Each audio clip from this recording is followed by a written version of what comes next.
All right, here we go. Now, again, I like Brett, not an attack on Brett. I actually think out of all the TradCon women, she's the least like uh, feministy. I don't catch it as much with her. I catch it much more from Sydney Watson, Lauren Southern. Her, it's like a rarity, but I'm gonna point it out in this video. Okay. Welcome back to the comment section. So loud. Okay, hold on. Oh, you're gonna turn it down on that end?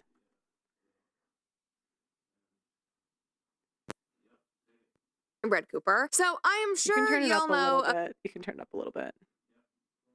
about the red pill bro manosphere culture, whatever you want to call it. These are people online, mainly on Twitter and on their own podcasts, who claim that women are unredeemable, marriage is a sham, there's no good reason for a man to get married. Okay, see, she's already starting by mischaracterizing what the red pill says. You know, the core red pill, it's amoral. So it would be, okay, I'm going to use it from the woman's point of view. It would be like if women compared notes and said, hey, you can get a better guy if you get a boob job.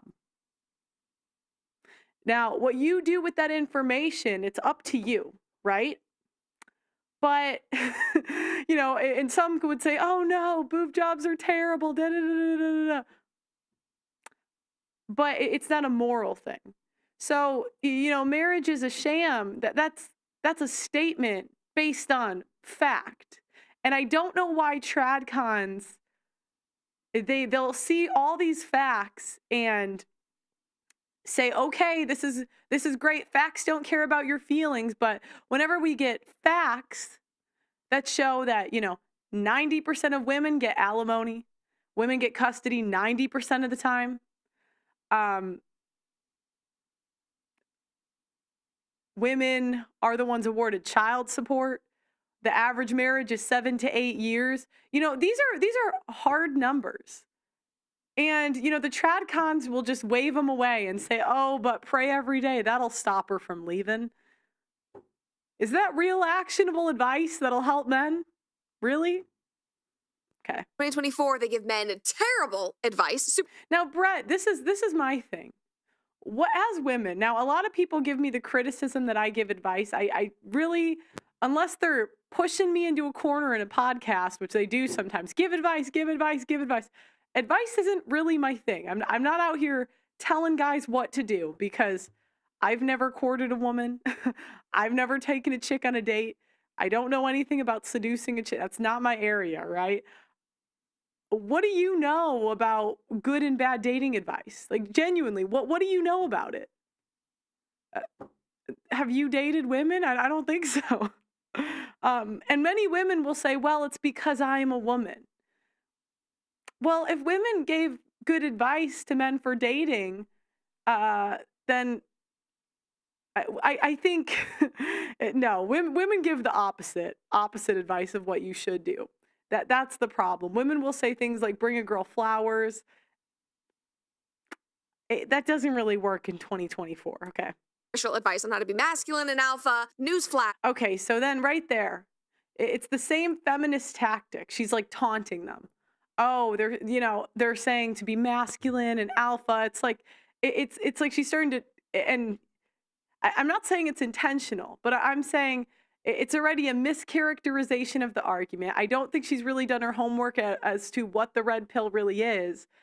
And now here's the taunting. And the left, feminists do this all the time, you know. So men, most of that advice would give normal women the ick. Ew, no, David. Now, and my question is, Brett, specifically what advice? And what credibility do you have seducing women? You know, anyway, one of the biggest podcasts in this space is called FreshAndFit. I'm sure you guys have heard of it. It predates the Whatever podcast, I believe, but it has a similar format where a bunch of women will come on, they will talk to and get critiqued by the two hosts, whose names are Walter and Myron. I think Myron actually has a different name, but he goes by Myron. They also go by Fresh and Fit, respectively. The guy's got 3 names. I don't get it. Whatever, do your thing. And all of this is done under the guise of male improvement. And considering the struggles that men are very obviously facing in today's culture, you would hope that these incredibly influential, popular alpha bros giving advice would be good. Okay, but did you even look at the advice they give? They give fitness advice, they give financial advice. There's men that have called into their show and said they've become millionaires based on their advice, Brett. And you're doing a hit piece style format where you're taking a couple clips out of context and painting this picture for your audience of genuinely a podcast that actually probably helps more men than all of the hosts at the Daily Wire combined when it comes to dating and relationships, especially because all of those guys have no idea what's going on in the market now. Right? We would hope that, we would assume that. Wrong. Before we get into this, make sure that you like this video. Right, so watch some of their popular viral videos. Yeah, you got your money up, man. Yeah. If your dad cheated on your mom, how would you feel? I'd applaud him. I'd be like, yeah, you got your money up, man. How do you think mom would feel? You know what? She wouldn't leave. She's a real one. She would be like, damn, okay. If it was continuous? She wouldn't leave. Do you think she'd be happy with the dynamics of that relationship, though? She knows how it is. Imagine. So one, that was in a date format. So they're kind of joking around. It's not really supposed to be the most serious thing. He's kind of trolling her. And the second thing we're going to talk about is, cheating is different for men and for women. It just is. And I'm gonna go through this on the whiteboard in a second. Hold on. Being this man's mother and hearing him talk about you this way on his podcast. Oh, I'm going to applaud my dad if he cheats on my mom. Okay, great. We're starting off real strong here with this one. So glad that we are. Okay, so I wanna show the difference in. I can unplug this now, right? Or should I unplug it here or just take out the headphones? Okay, fine. Okay, guys. So we're going to the whiteboard today.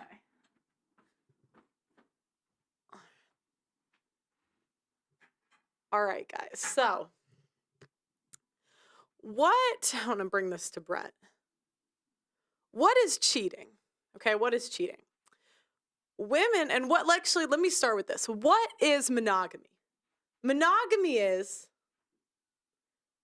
two people getting together, one person for a lifetime. Ooh, like a nice heart there. Wow, amazing. You cannot see on this, can you? Let me try the pink one. Okay. Well, we'll see if this works. Anyways. Now, when do women have the choice to be monogamous? Women at 22 years old have the choice to sleep with one man for a lifetime. And we know that the average body count is well above, it's well above 5. We know this because if you ask men what would be an acceptable body count to you, they think 5 is damn near a virgin. So in 2024, let's just say 5 plus, all right?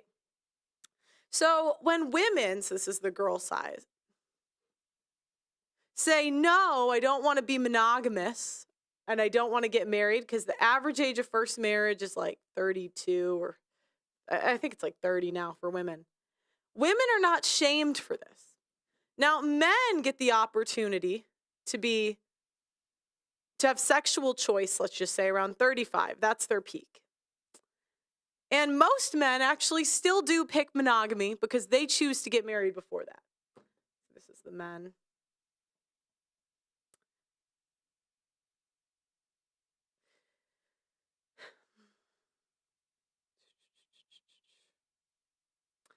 And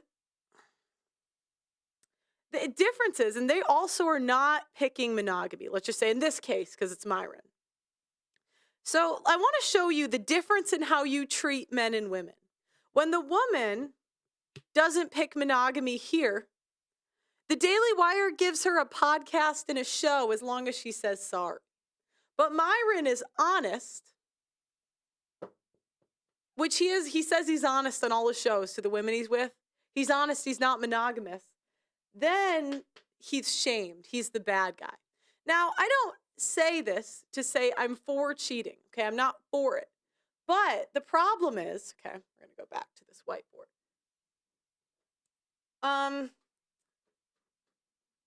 Here's the issue. And dating app data will back this up. All right. We have, let's just say, 10 chicks. Boom. Boom. Actually, I don't feel like drawing 10, so I'm going to use 5, and we're just going to go with that. Okay. Boom. These are the men. And pretend that the ones at the top are the most attractive, the ones at the bottom are the least attractive. What we have is all these women sleeping, oh wait, let me go back down here, with the same men. So who's not picking, could you take down the bottom thing so they can see a little better? Who's not picking monogamy, men or women? Women could choose, we could choose to just go here. Blessing, are we choosing that? And so if we're not choosing that, what I don't like is the best of both worlds. And I'm not talking about you, Brett. I'm talking about women in general, right? Because she got married young. Obviously, no one's talking about her. But we can't ask for the cream of the crop men, get married at 30, and also expect monogamy. I mean, this isn't like Make-A-Wish, you know. So that's my 2 cents. I'm going to come back to the whiteboard. Hold on. So I would argue that if men said tomorrow, if all the men got together and said, we will only be with one woman for a lifetime, do you know who would argue first? Women. Women love being side chicks. They'll fight to be side chicks. And we know this based on dating app data.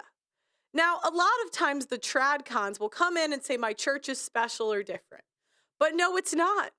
I've seen churches all across the country. I get the same complaints from people, no matter where they're from or what church they're in. Women sleep with the same men in church too. It's very common to have a pastor, maybe a guy in the band, whatever it is. That's just, or the attractive guy, that's the Christian, a guy that leads the studies or whatever. All the women go towards that guy. So who's picking non-monogamy, men or women? Women. And so my thing is, for us women, if we pick a guy that could cheat, I mean, we could have dated the cashier at Wendy's. But if we're not picking it, please stop crying to me. Pick what you want. I don't care. But if you want monogamy, the guy at Wendy's is waiting. And if you say, well, I want it all, then cry me a river.